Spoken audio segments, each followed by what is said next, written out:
Hey, Xiomy here. So today I wanted to do a book talk on a sequel that I recently just read and really fell in love with, and I cannot stop gushing over it. And the book that I'm right now raving about without even speaking about it is Windwitch by Susan Dennard. I enjoyed all aspects, everything about this book, the character development, the world building, the suspense in my eyes, the action, everything was just simply brilliant and lovely, and I gave it 5 glorious stars because this book is very jam-packed with adventure. You have them thrusted into different journeys, you get different points of views from all these different characters. You also get new introductions, especially from Vivia. Vivia wasn't a character that I was rooting for, I have to admit, especially in Truthwitch. She was sort of described as this bad character, and I was like, am I going to like her? Am I not going to like her? But I really did enjoy the character development in this book. I enjoyed the sibling love that was restored. I really have to admit that their sibling interaction was one I was like, wait, I'm rooting for this. I'm rooting for everything to go well and for her to actually meet him. And I was like, what is she going to think after, or what is she going to say after she does see him? But this was a very fun and enjoyable reading experience. And how I'm going to do this book talk is that I'm going to speak about every single character and the events that I remember about them. I'm also going to say things that I really did enjoy, but I'm also going to mention questions that were pondered with this book, because I have a lot of questions, especially about things that were said in the first book, and I can't wait until they're resolved. And I'm going to fangirl. I have to admit, I really did enjoy a certain couple in this book, but I'm going to get into it in a few minutes. So let's get into this book talk. Now, like I mentioned, I'm going to mention different events about these characters, and the first one that I'm going to speak about is Merrick. He's the first character that we're thrusted into in that situation where his his ship is blown up and he has this near-death experience. I'm like, wait, did he die? These are questions that I was asking myself throughout the entire book until a specific moment, because especially his body, the transformation that his body is having, him picking up the name of the Fury, and these black marks that are showing up across his body, especially about other characters that he said that he killed or that he saw being killed, and then all of a sudden are just like walking by without any notion that they were dead before that. This black magic that's calling to him, and you're like wondering, what the hell is this black magic that's calling to him? Why is it so attractive to him? But that moment when he's in the tunnels, that this shadow is coming to him, and the shadow says, you do not have to fear me, or the shadow man, and I'm like, wait, what do you mean the shadow is telling you don't have to fear him? Especially that the shadow is in somewhat connected to him, because he feels the drive towards him. He can't snap free from it. The fact that shadow man was Cullen, it destroyed the crap out of me, because you do know that Cullen is cleaved in the first book, and then there's this shroud of mystery. Is he dead? Is he not dead? What happens to Cullen? Is Cullen going to be saved? You get to know that the shadow man that's following Merrick is Cullen. I nearly died because I could not control, I could not take it. I love the fact that Cullen was introduced again in this book, but I was devastated knowing what happened to him. There's a question that really is pondering in the back of my mind, especially with this book. That's why I cannot wait for the 3rd book, and is, can the Carharwin save Cullen and all these people cleave? Because in the first book, and I am quoting, in the first book it says that the return of the Carharwin can heal the dead whales and the cleaved. And I'm like, wait, I'm patiently waiting for this to actually happen, because we do know this is also where the question is answered. Merrick died. Yes, he did die. Now, because of their threads and the bonds that unite them, one of the reasons Merrick is cleaving is because of the bonds that they have. So you can see how powerful these threads really are, that when one person is cleaved and another person is on the verge of dying or is dead, then that person will also be cleaved because of the bonds that unite them. Because if we kill Cullen, then Merrick also dies. One cannot be without the other. I thought that was something that was very, very interesting to include, because it gets to see how powerful threads really are in this world. I enjoyed the fact that finally Merrick sided with his sister, worked together. That was something that I really did enjoy so badly, because you got to see them and you got to see how strong they were as siblings, restoring their bond. That was a very beautiful experience that I really did enjoy. What I want is to see what's going to eventually happen to him. Questions that I have about him, especially is he going to survive all of this? What's going to happen to him? I also don't want it to be convenient, people do die in war. Cam is a character that I really did enjoy. I wasn't expecting to side a lot more with her. I really did enjoy the fact that, you know, her gender swap, the way it was handled, I thought it was handled very wonderfully. I really did enjoy the fact that even though Merrick knows that she's a girl, because he does have to know that she's a girl, especially certain things that he does find out eventually, but the way that he continued treating her like a man, maybe it was taken because she worked on a ship and she didn't want to be seen as inferior to other guys, because a girl is very smart, you know. She's also like a spider monkey. The woman can go anywhere and not even be seen. So that, you know, those are the abilities or the attributes that really do contribute to her, especially helping a lot Merrick. That's something that I really did enjoy. I hated her brother when he was introduced, like that ass wipe, you know, especially the fact that he cut off her pinky.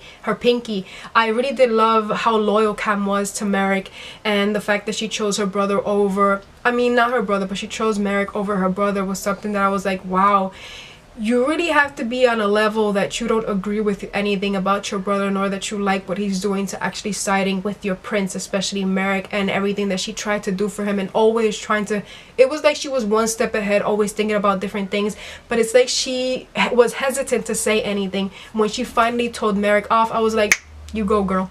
But I really did enjoy her character. I can't wait to see further development from her. Sophia, oh my god, let's get into Sophia. Sophia at the end of the first book was captured by Vanessa, and it's no surprise that she was captured again. She was captured by the Hellbard, so I'm like, she's thrusted into a new journey. Let's see what else happens here. But I really did enjoy her character development. It's one that I really enjoyed above all others. I love the fact that in the first book she was very reckless. She was a hothead. You know, she ran into a lot of situations head first. She didn't really think about other things because Isolde was her grounding system. Isolde was like, you know what, we need to take it chill and think about other ways for we can both get out of this situation alive. And I really did enjoy that Sophia did grow a lot in this book. You know, she took decisions on her own, and the fact that she sided with her enemies, with the Hellbards, it was something that I was like, wow, you know, she got to see things in a different light also, and she was thinking a lot more about the situation around her than always thinking about herself. You know, not everything is going to always be about herself. What I enjoyed about that is that even though she was hell-bent on going to save Isolde, she found out that there were different things that were a lot more important. I mean, their friendship is everything. That's something that I love and I enjoyed about them. I also saw that they are strong separated, that no matter, you know, where they are, they're rooting for one another to come out of it alive. Let's talk about Vivia. Vivia was a character that I was not expecting to like. I was not expecting also to root for her, because I was like, this woman is such a mean individual, especially as the way that she was introduced in the first book, the things that were happening, the things that she did, and you got to see her point of view, and I thought that it was such a brilliant idea to include in this book, because you got to see her, like I said, in a different light. And I was like, wow. You also do know that she's going to be a lesbian princess, and I was like, what? The fact that she's continuously stating in her mind, oh, I'm not good enough for her. Oh, she was with another man, she was tumbling with another man because I'm not good enough for her. And I was like, oh my god, this is going to be so great for it to actually be included in the book. You know, the fact that she is having feelings or in love with her first mate, I was like, oh, this woman is just going to kill me, you know. But I did enjoy that we got to see a lot more of her. The fact that she sided with her brother and she pushed everything aside, to me it was more like mentally they were pushing each other aside, because in their eyes everything was given to them, but in reality they're both screwed, can I say. But I really did enjoy when they sided with one another. I was like, yes. When she finally discovers that Merrick is alive and she helps him, she kills this person just to help Merrick, I was like, what? It was something that I was expecting, you know, not for her to kill somebody, but I was expecting for them to be reunited, to be joined together, to fight together, because they are brothers. You know, they have this New Brevin temper within them. I also enjoy when but Vivia finally did discover who she really was, that, you know, she can't mimic certain people. She has to be who she is as a character, as herself. You know, she has to accept who she is, and she has to love herself for that. And I thought that was very wonderful to be included. Now I'm going to speak about two people that I did not ship in the first book, but I am dying for these two people to be together. You have no idea. I fangirled so badly for Isolde and Edwin that you have no freaking idea how much I want them together. It was just something that, it was like around page 84 that I discovered that I really want to ship these two people together. And I was like, is there something wrong with me? I enjoyed Isolde so much. The fact that she's on a journey. She's hell-bent on going and aiding towards Sophia, because that's what she wants. She wants to get to Sophia, help her, save her out, and be united once again. The fact that on her way she discovers Adwin and partners with him. I was like, yes, Lord, you have answered my question. You get to see the mysteries between them. They cannot see each other. The fact that Isolde cannot see Adwin's threads, and Adwin cannot smell her blood. So you do know that these two characters are connected. There is something that is drawing them together, but they don't even know what it is. When she cleaved the Fire Witch just to save Adwin, I was like, okay, I need a resuscitation tank, because I need somebody to give me mouth to mouth, because I was dying. I was like, oh my god.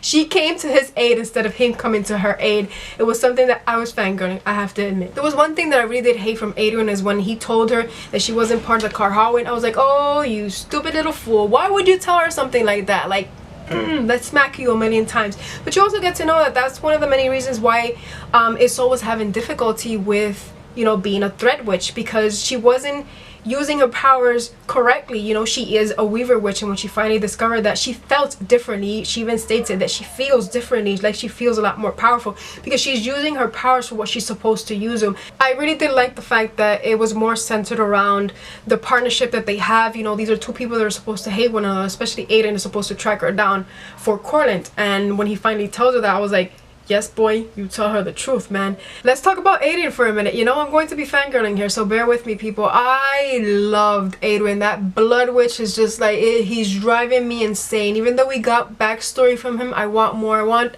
everything from Adwin. I loved him so much as a character. The fact that he is continuously saving Isolde. The fact that he's trying to be this hard kind of person, and in the end, he's like, wait, how did I treat her? Did I treat her right? Did I say like the right words? I was like, I was melting, I have to admit. I was like, that alliance that he finally formed with her, it was just so beautiful. There are things that I want to know about Aiden, especially like, how was it that, you know, he was connected to the girl that they're calling the Owl? You know, what makes her so important? Why is it also that the Ragnar King wants her? And especially that she can control mountain bats. That was something that was very, very intriguing. Like, how powerful and strong is this girl?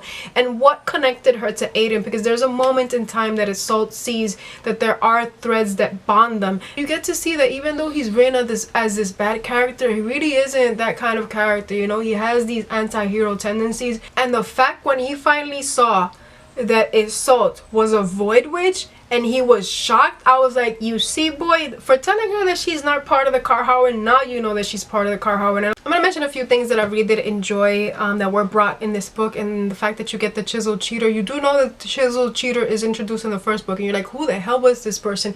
Because he is the person that thrusted Sophia in this journey that she's on. Also, you know, her being a reckless individual and also being a hothead are the things that also did thrust them in this adventure. But it was interesting that he was included, especially the Hellbars. I want to know more information from them. Is more information going to be given? Because the noose that, you know, ties them towards these magic or these magical powers that they have is something that was very interesting. I also really did enjoy the mythical creatures that were introduced. In the first book, we got to see the sea foxes and, you know, how much of a savage beast they really are, and getting to see the mountain bats in this one and being totally different from the way that they are described was something that I was like, wow, this is really amazing. Instead of them just being mentioned, we actually get to see them. And I thought that was very an enjoyable experience to actually include, because we get to see them also as readers. Having diversity in these characters is something that I really did enjoy in this second book a lot more than in the first one. Like I said, the world building, the insight that you get into all the nations and all, you know, the Carharwin and everything that's happening and transpiring in the story is something that I really did enjoy. Ryber being introduced again, I was like, yeah, she's finally in the mix. I also have questions, and these are some of the questions that I thought about. Others I have written in my book. I'm not going to mention all of them, but at least I'm going to mention the ones that are or that really did stand out in my mind. And the first one is, how powerful is New Brevna supposed to be? Because we do get to know that they basically were put aside because of the other empires, so there's no trade coming in and out, and their land has basically been ravaged and destroyed, especially by poison witches and everything. You get more information in this book about that, and it goes to see how strong they really are, because they have 3 wells. The first well that they have is the Aether well, which is covered in snow in the Kar Arwen monastery. The second one is the water well, which is Salt and Sophia awoken. And then you have the Void well, which is basically in the tunnels of their castle, you know, the underground tunnels that they have. So it goes to show how powerful really is Nobrevna supposed to be, especially when they have not 1, not 2, but 3 wells, you know. And when is the Void well going to be awakened? You know, these are things, because it is still, I find it that it's sort of dormant because it's still alive, yet it's not alive. It has that tendencies of I'm dying little by little, especially when the sparks are being diminished. So you get to see that it's still somewhat strong, it's just not strong enough. And I want to know what Vivia is going to do. Is she going to tell somebody? Is she going to tell the Karharwin? Are they going to awaken this well? The final question that I'm going to mention is one that's really on the tip of my mind, and it deals with Aiden. What is he going to do? What is going to be his final decision? Because he's the kind of character that you think he's going to do this, and he completely deviates and does the other thing. I'm like, I can't guess the end result in this guy. Like, what is his end game? I can't picture it, you know. I want it to be good, I want it to be positive, because I'm rooting for this guy to be a good guy in the end. I just can't wait to continue in the Witchland series. And if you want to tell me what your thoughts, then feel free to chit chat down below. I post every Wednesday and Saturday. All my links will be down below, and I want to thank you for watching. Until next time, peace.